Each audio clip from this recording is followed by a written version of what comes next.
हमारी आज की कहानी एक बहुत ही अलग कॉन्सेप्ट पर बेस है। ये उस सोच को दर्शाती है जिसमें इंसान खुद को भगवान समझने लगा था और वो जीवन और मृत्यु की सभी लाइनों को मिटा चुका था। पर क्या ये मुमकिन है? क्या कोई इंसान ऐसा कर सकता है? ये सब कुछ हम जानेंगे हमारी आज की कहानी में।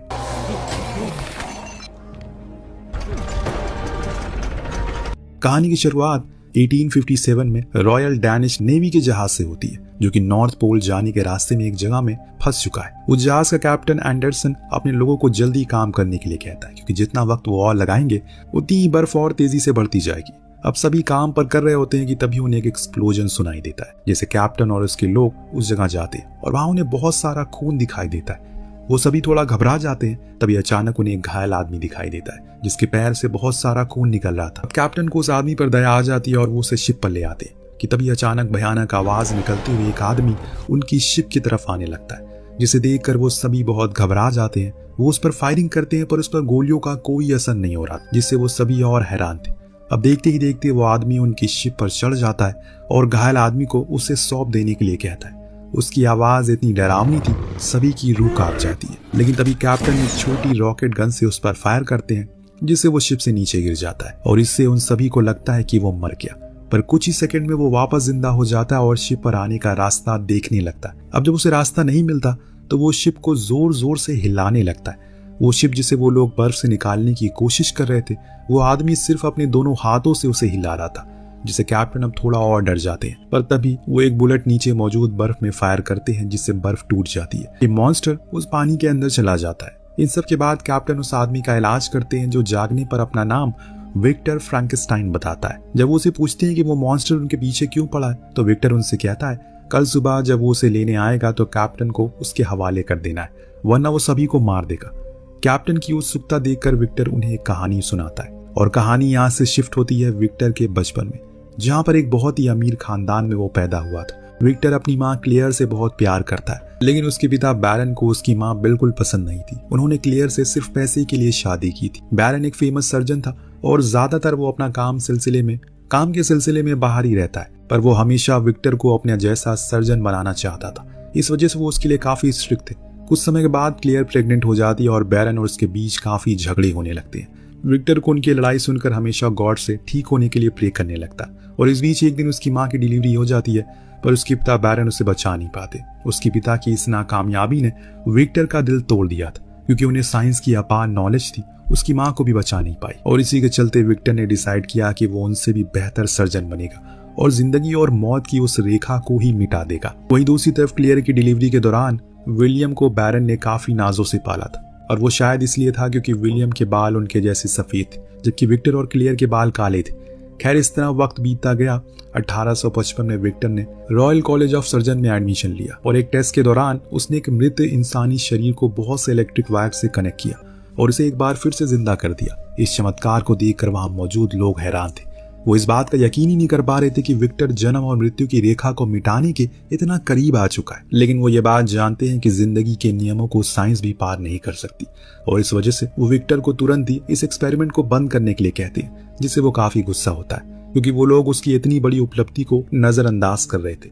इस वजह से वो अपना सामान लेकर वहां से चला जाता है। रास्ते में उसे हेनरिच नाम का एक आदमी मिलता है, जो कि विक्टर के भाई विलियम की तरह से आया। हेनरिच असल में विक्टर का एक्सपेरिमेंट से काफी प्रभावित था। उसे विश्वास था कि अगर उसे सपोर्ट किया जाए तो वो अपने एक्सपेरिमेंट से सब कुछ हिला कर रख देगा। इस वजह से वो उसे अगले दिन बात करने के लिए अपने घर बुलाता है। उस दिन विलियम और उसकी फियांसे एलिजाबेथ, जो कि हेनरिच की नीस थी, वो भी विक्टर से मिलने के लिए आने वाली थी। अब जब वो हेनरिच के घर पहुंचता है तो हेनरिच विक्टर को लिम्फेटिक सिस्टम के बारे में बताता है, और ये भी कि वो खुद भी कई साल एक आर्मी सर्जन के तौर पर काम कर चुका है। इस वजह से वो चाहता है कि विक्टर नर्वस और लिम्फेटिक सिस्टम की मदद से एक प्रोस्थेटिक में जान डालकर दिखा सके। ये सब देखकर विक्टर के होश उड़ जाते हैं और वो सोच में पड़ जाता है आखिर हेनरिच ऐसा क्यों चाहता है। पर यहाँ वो कहता है कि वो विक्टर की उस एक्सपेरिमेंट में पूरा उसकी मदद करेगा और उसे जल्द से जल्द उस प्रोजेक्ट को पूरा करवाएगा, जिसके बदले में उसे अभी कुछ नहीं चाहिए। वो बस उसके एक्सपेरिमेंट को मिसाल के तौर पर रिकॉर्ड करना चाहता है। यहाँ विक्टर सोचकर जवाब देने के लिए कहता है, जिसके बाद कुछ ही देर में वहाँ विलियम और एलिजाबेथ आ जाते हैं। अब एलिजाबेथ को देखते ही वो देखता रह जाता है। उसने आज से पहले इतनी खूबसूरत लड़की को कभी नहीं देखा था। हालांकि एलिजाबेथ विक्टर को बातों ही बातों में पागल कहती है, पर उसे कोई बुरा नहीं लगता। खैर, इन सब चीजों के बाद हेनरिच विलियम और विक्टर को ईडनबर्ग के कैसल में लेकर जाता है, जो कई सालों से बंद पड़ा था। उस कैसल को देखकर विक्टर काफी प्रभावित होता है और तभी हेनरिच बताता है वो कैसल अब उनकी लैब होने वाली है, उसे जो भी सामान चाहिए वो बता सकता है। ये सुनकर उसकी और खुशी का ठिकाना नहीं रहता। वो तुरंत ही अपनी जरूरतों का सामान बताना शुरू करता है जिसे विलियम लिखता रहता है क्योंकि उसे ही पूरा सेटअप को बनाना था। इस एक्सपेरिमेंट के दौरान एक दिन विक्टर अपनी प्रोस्थेटिक बॉडी को बनाने कुछ प्रिजनर्स को देखता है जिन्हें फांसी होने वाली थी और वो उनमें से एक को चूज करता है। वापस जाने लगता है कि तभी उसे एलिजाबेथ दिखाई देती है जो वहाँ किताबें खरीद रही थी। विक्टर उसके पास जाता है। उसके बाद वो लोग साथ में लंच करते हैं और डांस भी करते हैं। अब आज पहली बार विक्टर को जीने में सच में मजा आ रहा था। पता नहीं एलिजाबेथ में ऐसी क्या खास बात थी जो उसे उसकी तरफ आकर्षित करती है। शायद उन दोनों की कुछ चीजों में ऐसी दिलचस्पी थी या फिर कुछ और ही था। इसी तरह काम के सिलसिले में विक्टर शहर जाकर एलिजाबेथ से मिला करता है और वो जानकर विलियम को उस कैसल में अपने एक्सपेरिमेंट के कामों में उलझाए रखता है। इसी बीच एक दिन हेनरिच उससे मिलने आता है और उसे कहता है कि एलिजाबेथ की सुरक्षा की जिम्मेदारी उन दोनों की है, तो वो कोई भी ऐसा कदम ना उठाए जो उसके लिए मुश्किल हो। अब इसी के साथ वो उसे ये भी बताता है एक हफ्ते में जंग शुरू होने वाली है और इस वजह से अब वो ज्यादा दिन तक उस प्रोजेक्ट की फंडिंग नहीं करने वाला। ये सुनकर विक्टर कहता है पहले तो उसने कहा था कि उसके पास बहुत पैसा है, तो इसके जवाब में हेनरिच कहता है कि हाँ पैसा तो बहुत है लेकिन वक्त नहीं है। इन सब बातों से वो काफी परेशान हो जाता है। वो अपने अचीवमेंट के काफी करीब था लेकिन उसे कई जगहों पर गलती भी हो रही थी, वो कहाँ उसे समझ नहीं आ रहा है। और तभी अचानक एक दिन एलिजाबेथ उससे मिलने के लिए आती है और यहाँ विक्टर उसे अपने दिल की बात कहता है। वो उसे बताता है कि वो उससे प्यार करता है लेकिन वो उसे कोई जवाब नहीं देती क्योंकि शायद वो जानती है कि ये गलत है और इस वजह से वो उस तितली को विक्टर के पास छोड़कर चली जाती है जो उन दोनों ने साथ में पकड़ी थी। इस रिजेक्शन से विक्टर बहुत ज्यादा डिप्रेस हो जाता है। उसे यकीन ही नहीं हो रहा था कि एलिजाबेथ उसे छोड़कर चली गई है और अब वो अकेला बाथटब में बैठकर नहाने लगता है। तभी अचानक वो अपने शरीर को एक मिरर में देखता है। उसे एक चीज समझ आती है जिसके बाद वो तुरंत ही बॉडी के पास जाता और वो उसे जिंदा करना चाहता था और अब वो उसकी पीठ में वो वायरिंग की एक पोजीशन बदलता है और इसी के साथ वो मृत पड़ा इंसान जिंदा हो जाता है और बहुत ही जोर की आवाज निकालता है जिसे विक्टर घबरा जाता है और उसकी इलेक्ट्रिक सप्लाई तुरंत बंद कर देता है। पर इस वक्त फाइनली उसका एक्सपेरिमेंट सफल हो चुका था। ये सब देखकर विक्टर एक नई बॉडी बनाना शुरू करता है जिससे वो जिंदा कर सके। इसके लिए वो बहुत सी अलग अलग लाशों से जो अच्छे टिश्यू होते हैं और ऑर्गन होते हैं उन्हें निकालता है जिसमें हेनरिच उसकी पूरी मदद कर रहा था। इसी के साथ ही इतनी बड़ी बॉडी में जान डालने के लिए उन्हें चाहिए था एक बहुत ही पावरफुल इलेक्ट्रिक सोर्स जिसके लिए उन्हें आसमानी बिजली को इस्तेमाल करने के बारे में सोचा। और इस तरह जब उसकी बॉडी पूरी तरह से तैयार हो गई उसे बस इंतजार था एक बड़े तूफान का और ये उसका इंतजार जल्दी खत्म हो जाता है। कुछ ही देर में आसमान काला हो जाता है, तेज हवाएं चलने लगती है। ये सब देखकर विक्टर तुरंत बिजली को उस बॉडी में डालने के लिए इक्विपमेंट लगाने लगता है और इसी के लिए वो हेनरिच को बुलाने के लिए जाता है। उस वक्त वो वहां पर नहीं था और उसी वक्त पे उसे पता चला हेनरिच को सिफिलिस है। अब ये ऐसी बीमारी थी जिसका उस समय कोई इलाज नहीं था क्योंकि अब हेनरिच लार्ज स्टेज में था तो उसका पूरा शरीर लगभग तबाह होने के कगार पर था। जिसके बाद हेनरिच उससे कहता है वो चाहता है विक्टर उस आदमी की बॉडी में हेनरिच को डाल दे ताकि वो और लंबी जिंदगी को जी सके। अब ये सब सुनकर विक्टर के पैरों तले जमीन खिसक जाती है क्योंकि ये मुमकिन ही नहीं था। उसने हेनरिच को समझाया कोशिश की पर वो सुनने को तैयार ही नहीं था। इसी के साथ तूफान बढ़ता जा रहा और इस वजह से विक्टर अपनी सिल्वर रॉड लेकर कैसल की छत पर चलता है जहां बहुत तेज बारिश हो रही है। जब वो दोनों इस बात पर बहस कर रहे होते हैं तभी अचानक हेनरिच का पैर फिसल जाता है। वो कैसल की दीवार से नीचे लटकने लगता है। विक्टर उसे बचाने की बहुत कोशिश करता है लेकिन बारिश की वजह से उसका हाथ फिसल जाता है और इसी के साथ उसकी मौत हो जाती है। ये सब देखकर विक्टर के होश उड़ जाते हैं। तभी वो सिल्वर रॉड आसमान से इलेक्ट्रिसिटी को कैच करने लगती है। बड़ी बड़ी मशीनों की मदद से वो एनर्जी कलेक्ट होकर उस बॉडी में मिलती है और जब उसे कुछ नहीं होता तो ये सब देखकर विक्टर बहुत दुखी होता है। वो तुरंत उस बॉडी को नीचे करता और उसकी हार्ट बीट चेक करता है। इतनी कोशिश के बाद भी वहां से कोई आवाज नहीं आ रही थी जिससे वो थक कर अपने बिस्तर पर सो जाता है। अगली सुबह जब विक्टर की आंख खुलती है तो वो पूरी तरह से हैरान था।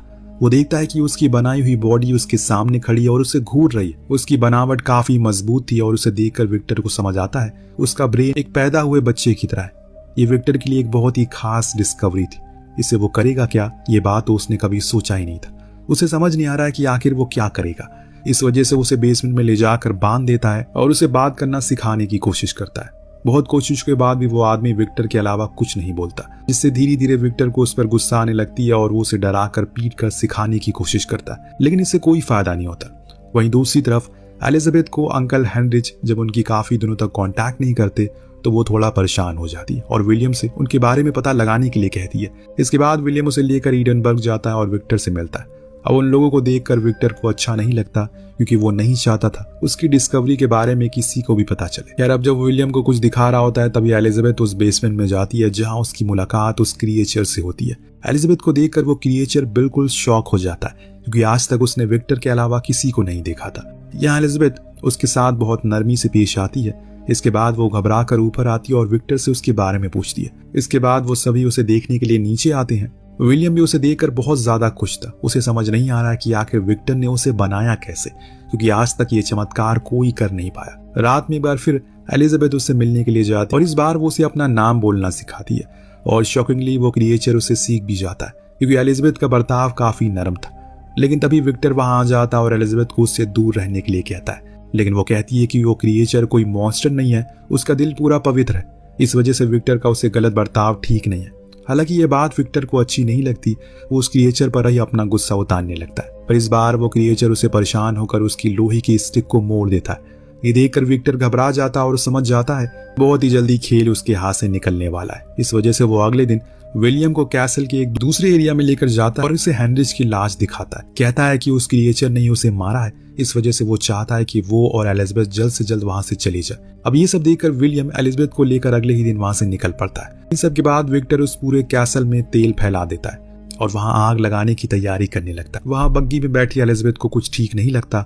वो विलियम को वापस चलने के लिए कहती है और इसी के साथ ही एक आखिरी बार विक्टर उस क्रिएचर से मिलने के लिए जाता है। वो उसे कहता है कि अगर उसने विक्टर के अलावा कुछ और कहा तो वो उसे नहीं मारेगा। तभी वो एलिजाबेथ बोलता है और ये सुनकर विक्टर और गुस्से में आ जाता है, क्योंकि एलिजाबेथ की बात सच हो गई थी। इस वजह से वो बिना कुछ सोचे पूरी जगह में आग लगा देता है। अब जब वो क्रिएचर जोर जोर से उसे बुलाता है तो उसे लगता है कि शायद उसे गलती हो गई, लेकिन तभी अचानक वहां एक बड़ा ब्लास्ट होता है जिससे दूर जाकर वो गिरता है और उसके पैर की हड्डी टूट जाती है। उस वक्त तक एलिजाबेथ वहां पहुंच चुकी थी और उस पूरे कैसल को गिरता हुआ देखती है। वहीं वो क्रिएचर आग की वजह से बहुत परेशान हो जाता है और एक गटर के रास्ते से वहां बाहर भागता है। वो एक नदी तक पहुंच जाता है। कुछ ही देर बाद जब उसे होश आता है तो वो एक जंगल में होता है, जहां वो आसपास पड़ी लाशों के कुछ कपड़े पहनता है और जानवरों से बात करने लगता है। तभी कुछ शिकारी वहां आते हैं और उसे मारने की कोशिश करते हैं। अब उन लोगों से बचता वो एक घर तक पहुंचता है, जहां की बेसमेंट में जाकर वो छिप जाता है। अब असल में वो घर उन्हीं शूटर का होता है। वहाँ एक बूढ़ा आदमी और एक छोटी बच्ची रहती। वो बूढ़ा आदमी उस लड़की को पढ़ाता और बात करना सिखा रहा था, जो उस क्रिएचर को भी धीरे धीरे सीखता रहता है। अब इन सब से उस परिवार के लिए बहुत ग्रेटफुल हो जाता है और उनके लिए कुछ करने की कोशिश करता है, पर उसे समझ नहीं आ रहा था कि वो क्या करे। इसी में वो नोटिस करता है कि उन लोगों को लकड़ियां वगैरह की जरूरत रहती है। वो उनके लिए वो काम करने लगता है और वो परिवार काम हुआ देखकर जंगल की स्पिरिट को धन्यवाद देते हैं और इस तरह वो भी उसके लिए कुछ सामान को छोड़ दिया करते हैं। इस तरह एक दिन परिवार के सभी लोग पहाड़ों पर जाने का डिसाइड करते हैं, पर वो बूढ़ा आदमी वहीं रुक जाता है। ये देखकर वो क्रिएचर उस आदमी के पास जाने की कोशिश करता है। अब असल में बूढ़ा आदमी पहले से जानता था कि वो क्रिएचर वहां रह रहा है और यही वजह थी कि वो वहां रुका था। वो उस क्रिएचर का स्वागत करता है क्योंकि वो कुछ देख नहीं सकता। इस वजह से वो उसे अपने साथ ही रहने के लिए कहता है। यहाँ पहली बार था जब उस क्रिएचर से किसी ने इस तरह बर्ताव किया। इस वजह से वो भी उसके साथ रहने लग गया। वो बूढ़ा आदमी उस क्रिएचर को बोलना पढ़ना सिखाता, जिससे कि उसकी समझ बढ़ती है और अब वो ये जानना चाहता है कि वो कहाँ से आया। उसे अपनी यादों में बस एक ही नाम याद आता है और वो था विक्टर। अपने सवालों के जवाब तलाशने के लिए वो क्रिएचर एक दिन उसी कैसल में जा पहुंचा जहां विक्टर ने उसे जलाया था। वहां उसे विक्टर के एक्सपेरिमेंट के कुछ पेजेस मिलते हैं, जिन्हें वो समझ जाता है कि आखिर वो कौन है और इसी के साथ वो बहुत ही दुखी भी होता है, क्योंकि अब तक वो खुद को एक इंसान समझ रहा था, लेकिन असल में वो इंसानियत से काफी दूर था। उसे समझ आ जाता है कि उसे तो लावारिस लाशों से बनाया गया है, जिसकी वजह से उसका कोई अस्तित्व ही नहीं है और इन सब बातों से वो बहुत दुखी होता है। इसी के साथ जब वो घर वापस आता है तो देखता है कि उस बूढ़े आदमी के ऊपर भेड़ियों ने हमला कर दिया और वो अपनी आखिरी सांसें गिन रहा है। वो क्रिएचर उसे बचाने की कोशिश करता है, लेकिन वो आदमी मर जाता है। तभी वहां उस घर के लोग आ जाते हैं और उस क्रिएचर पर गोलियों से हमला करते हैं, जिससे वो वहीं गिर जाता है। लेकिन कुछ ही देर में वापस उसे होश आता है, क्योंकि वो मर ही नहीं सकता। उसके सारे जख्म भर चुके थे, लेकिन अब उसके पास जाने के लिए कोई जगह नहीं थी। इस वजह से वो एक बार फिर विक्टर को ढूंढने के लिए निकल पड़ता है। अब उस दिन विलियम और एलिजाबेथ की शादी होती है, जहां पर जब वो क्रिएचर विक्टर से मिलने के लिए जाता है तो उसे वहां से चले जाने के लिए कहता है, लेकिन वो क्रिएचर उस वक्त विक्टर से उसके जैसा ही एक और बनाने के लिए कहता है, ताकि वो भी हमेशा उसके साथ रह सके। पर यह सुनकर विक्टर गुस्सा हो जाता और कहता है कि उसने एक ही बनाकर गलती कर दी और वो दोबारा ये गलती नहीं करेगा। ये सुनकर वो क्रिएचर काफी गुस्सा होता है और विक्टर को मारने लगता है, लेकिन तभी एलिजाबेथ वहां आ जाती है, जो उसे देखकर वो बहुत खुश होती है। लेकिन तभी विक्टर एक गन से उसे मारने की कोशिश करता है, लेकिन एलिजाबेथ बीच में आती है और उसी वक्त वहां विलियम भी आता है। वो एलिजाबेथ को अपने पास लाने की कोशिश करता है और इस बीच वो क्रिएचर उसे जोर से धक्का देता है, जिससे उसकी वहीं मौत हो जाती है। इन सब के बाद वो क्रिएचर एलिजाबेथ को लेकर वहां से चला जाता है, लेकिन अब विक्टर का दिमाग खराब हो चुका है। वो हर हाल में उसे मारना चाहता है, इस वजह से वो उसके पीछे जाता है। वो क्रिएचर एलिजाबेथ की बॉडी को एक गुफा में रख कर चला जाता है और विक्टर सालों तक उसे ढूंढता रहता है, जिससे कई साल बाद एक बार जब वो नॉर्थ पोल में था तब उसे वो क्रिएचर फिर से दिखाई दिया और इस बार वो उसे मारने के लिए एक डायनामाइट लेकर आया। जब वो क्रिएचर उसे देखता है तो विक्टर से कहता है, चलो देखते हैं कि वो डायनामाइट उसे मार पाएगा या फिर नहीं। और तभी एक धमाका वहां होता है। ये वही धमाका था जिसे कैप्टन ने सुना था और इसी के साथ अब वो क्रिएचर भी उस शिप पर आ चुका है। पर तभी अचानक विक्टर को रियलाइज होता है कि अब उसके पास ज्यादा समय नहीं है। इस वजह से वो उस क्रिएचर से माफी मांगता है, क्योंकि शायद अनंत काल की जिंदगी किसी को भी चाहिए नहीं होती है। अब वो क्रिएचर भी विक्टर को आखिरी समय में उसे माफ कर देता है, जिसके बाद वो उस बार में फंसी हुई उस शिप को बाहर निकालता है और कैप्टन एंडरसन से सभी को घर चलने के लिए कहता है, क्योंकि उसे भी ये कहानी से समझ आ चुका है कि जिंदगी कितनी ज्यादा कीमती है। और इसी के साथ ये कहानी यहीं पर खत्म होती है। आपको कहानी कैसी लगी हमें कमेंट करके जरूर बताएगा। मिलते हैं अगले वीडियो में। Thank you so much watching. Peace out.